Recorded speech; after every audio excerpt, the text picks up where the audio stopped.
Hey, it's Kira, and welcome back to my channel. Guys, look what came in today. I'm so excited. My new planner for next school year, 1920 school year, is here.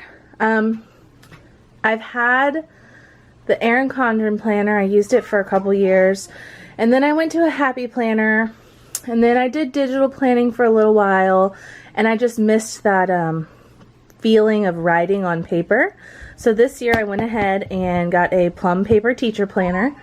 My husband ordered it for me for Mother's Day, but I will be teaching 3rd grade next year. So I wanted to open this box with you and show you what I bought. Alright, here we go.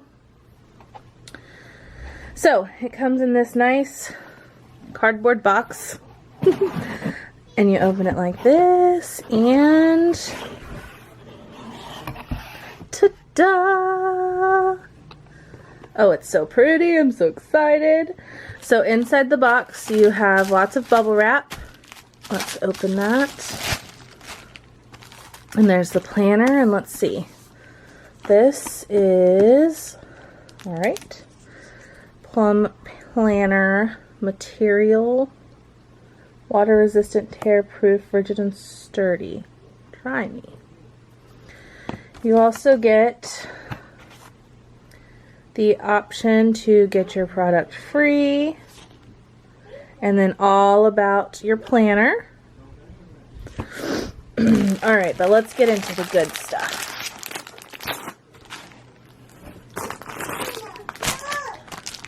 It's wrapped in a nice plastic. It's really thick. Alright, let me go ahead and take that plastic off. Here it is in all its glory. I apologize about the glare. You'll probably see that quite a bit. And I also apologize if you hear my crazy children in the background. So this is a planner I got. It is the 8.5 by 11 size because I like writing. I like having a lot of room to write. It's got a silver coil. I went ahead with these palm fronds. I missed Timmins toucans, and so I thought it went well with our jungle theme that we have going on. I got the year at the top, and you can make all of this however you want. You can change the color, you can change the shape of this, you can put things here, you don't have to. It's very, very customizable on the site. But I put the year up top. I put my name right here in this pretty little cursive. Like I said, excuse the glare. And then I have my school's initials down here. It comes with this plastic piece on it to help protect the cover. And then the actual cover, oh, that's really smooth. I like that. Now, like I said, I've never had a Plum planner before. So you guys are seeing it for the first time just like I am. So you've got this planner belongs to section. You've got the 2019 year overview. You've got the 2020 year overview. Special dates starting in January all the way to December.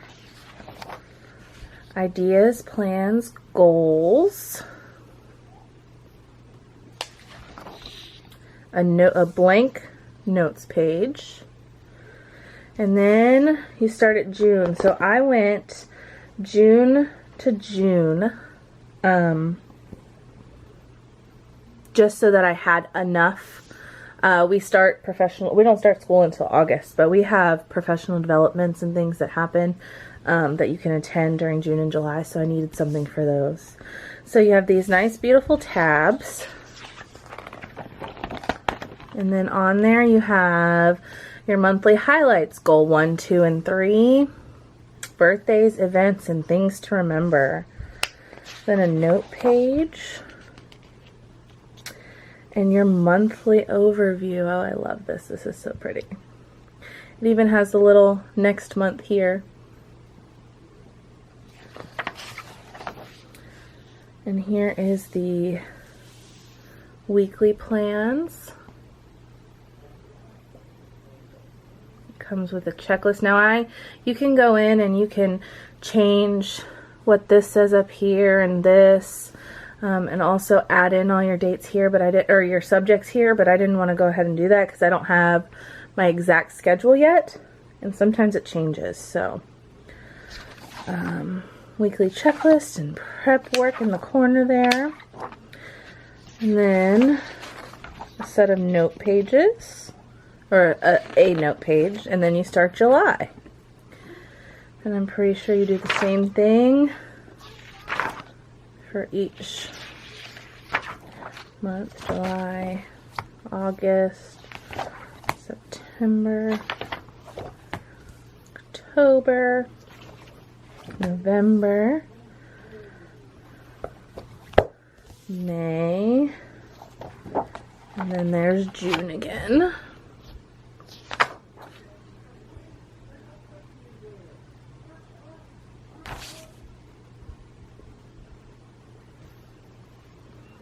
Alright, and then you have my class.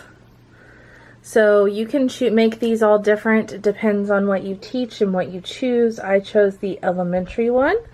So you've got the year's goals in 3 words: personal goals, organizational goals, planning goals, classroom goals, year at a glance, July to June, other notable dates. I like that down there.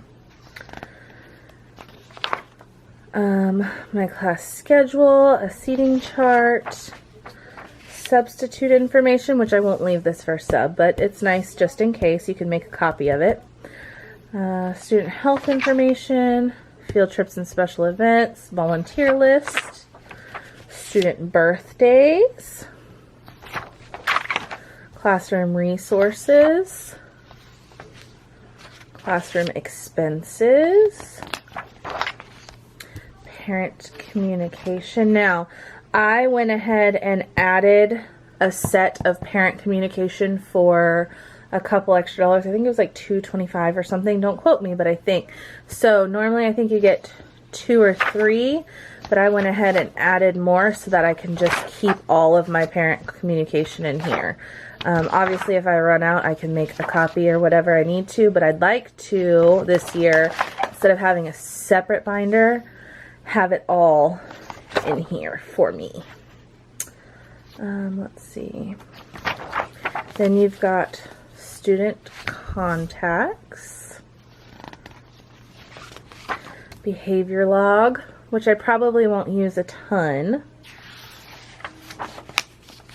professional development, passwords, and then next year's goals.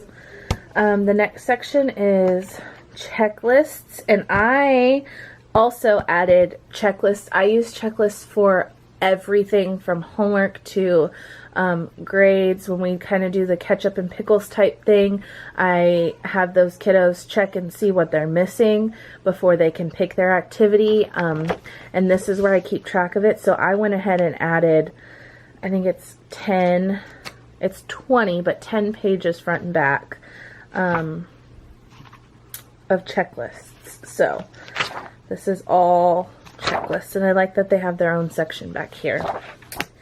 Another thing that I added was a notes section. I added line notes pages just so I had enough throughout the year. So all of these are notes pages.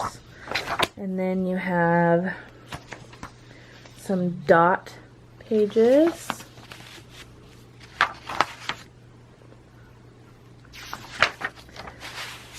Some more passwords, my contacts, and then U.S. holidays for 19, 20, and 21. And then 2021 year overview. Now, it comes with some stickers. I added 2 rectangular stickers, so I'll show you those when we get to them, but it comes with this page, and I'll get you up close. Open house, parent-teacher conference, back to school night, and then these boxes, which are cute and like kind of like washi. And then I added this page of boxes and this page. So I just wanted some of these to use like for my subjects or to mark anything else important. It comes with a nice folder, pretty sturdy. And then I think it comes with one of these vinyl protectors, sheet protectors, and I added a second one. I like to put our class, I would put our district calendar in here, and then a class schedule and a class roster. That way I have those handy all the time. And then you have that cover and then another sheet protector. Oh, I'm so excited. So that is my plum paper teacher planner. If you have any questions or want to see updates on what I do in it or how I organize my layouts, what I put in each box, please let me know. If you liked this video, please remember to like the video and subscribe to my channel if you haven't already. I'll see you in the next one, guys. Bye!